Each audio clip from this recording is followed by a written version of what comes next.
This is the final pregnancy video. I think my last video, by the way, got cut off at the end, but I was talking about nursing bottle tooth decay, where, if a child falls asleep with a bottle in their mouth. By the way, juice is the worst. You should not be giving little kids juice.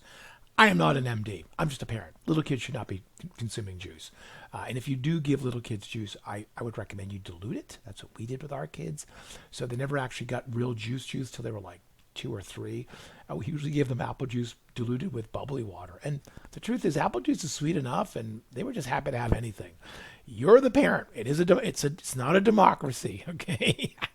Okay, infancy. So when that baby's born, they grow really fast. Their metabolism is almost 2.5 times that of an adult. They're wicked warm. So they got that brown body fat. They're blowing off heat, and they grow really fast. And so remember, you never know when they're growing. You don't, oh, they're hungry, they're not hungry, oh, I think they're growing. No, you don't know when they're growing. They could be growing internally, they could be growing externally. Protein, protein, protein. Always make sure your kids eat as healthy as possible every day. That's your goal. But at birth, the things we worry about are things like vitamin K. Most kids get a vitamin K oral dose in the hospital. Vitamin D, because breast milk is not a good source of vitamin D. By the way, that is a formula advantage because formula has vitamin D added to it. If you're nursing your baby, they need to get either some indirect sunlight or use drops. Having tasted the drops and having tried to give my kids the drops, I can tell you they're foul. So we made sure our kids got in that carriage within 2 weeks. You don't put them in indirect sun, but you have them get indirect sun. And that's the goal, right? Kids are going to grow fast, folks. Look at this thing, 0 to 5 years. That's why California focuses so much on the first 5. Intellectually, emotionally, socially, they pick up, they listen. If you swear accidentally around a 2-year-old, they know it.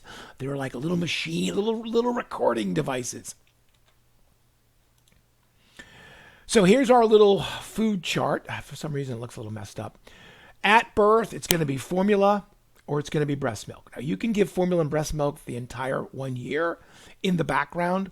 Usually start solid food at about 3 to 6 months. This is a nutrition class. That's why I'm focusing on food.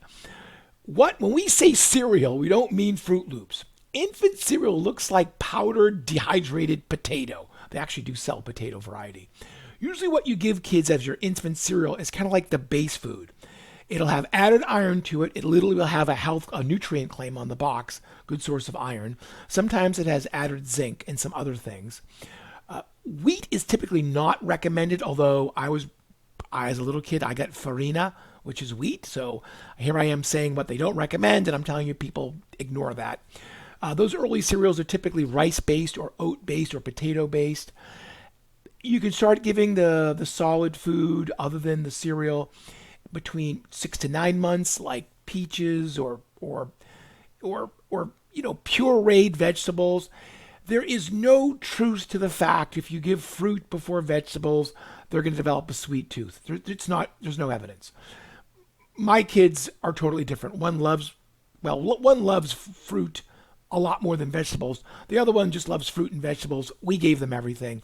They just developed their own eating personas. Now, dairy is generally not recommended. Cow's milk before year 1. Yogurt's a little different though because it is fermented, so it's not unreasonable to give the kids yogurt early on.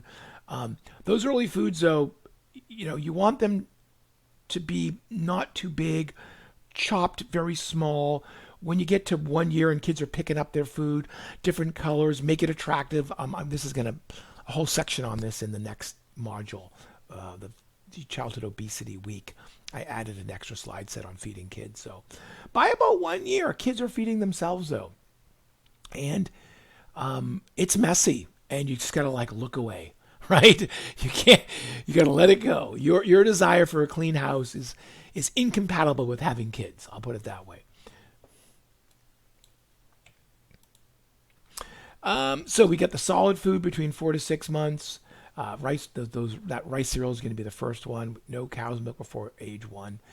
When you introduce new foods, the rule of thumb is 1 food at a time, and give yourself a chance to look on how the child reacts. If if the first food you give is like Gerber peaches, or you buy your own peaches, you boil them, you puree them, you freeze them back. Yeah, we did all this. Yes, we did. And it's going to be breast milk or formula mixed with rice cereal and a little bit of peach.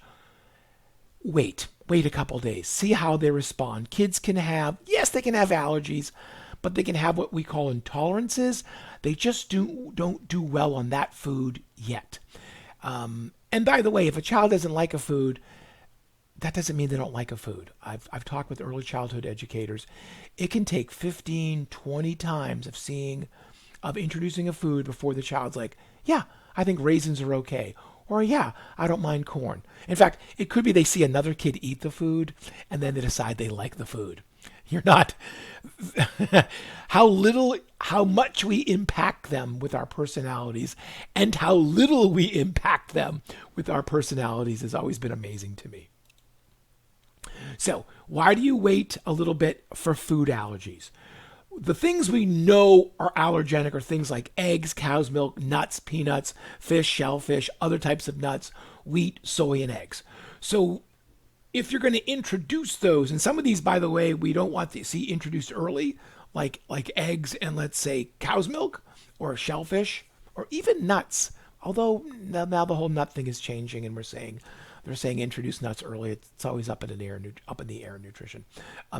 But those we know are allergic. Those, when you have an allergy that is a systemic immune system problem, the immune system is involved, and allergies can be dangerous. Not every child has an allergy. I believe, according to it's in my office, Newsweek, about 5 to 7% of kids who are brought into physicians for an allergy actually have it. So what you're really looking for are intolerances. And that's when kids are not ready yet. And my mother-in-law found this in the SAC-B. Isn't it great? And it kind of breaks it down. You give your kid peaches, they get diarrhea. That doesn't mean they have an allergy. They're just not ready for peaches. Gas, bloating, they're burping up. Even if they throw up, a little bit of stomach cramps, maybe you gave them something they weren't quite ready for. Those are all local issues. That's not systemic. If they're sneezing, why are they sneezing when you gave them apples? They have diarrhea. Okay, that could be an intolerance. Dizziness. They're getting a red rash around their eyes. They're itching everywhere. If food is causing an event somewhere unrelated to the GI tract, that could be an allergy. And that's where you have to be really careful. But for most kids, it's an intolerance, which means you just, you try the same food maybe for 3 days in a row. All looks good. Try a new food. You start slowly and you add foods gradually. Finally, I think I have this chart for some reason. When it comes to the number one predictor of a baby in life at birth, it's birth weight. That predicts your baby's health. So everything that affects birth weight can be an indicator of what you should worry about. If you're underweight, you might have to gain more weight. If you're overweight, they may be concerned that you gain too much weight. Your baby would be heavier at birth. If you're younger, you may have anemia. Your baby may not be heavy enough. High blood pressure, inflammation, smaller birth weight. High blood sugar can actually cause high insulin levels, which is a pro-growth hormone. Baby's heavier at birth. So it's a really nice summary of all the things that affect birth weight, which is, all things being equal, the number one predictor of a baby's health at birth is their weight. And I think we're done. And that is too long of a video, and these videos are and there's too many of them. I apologize.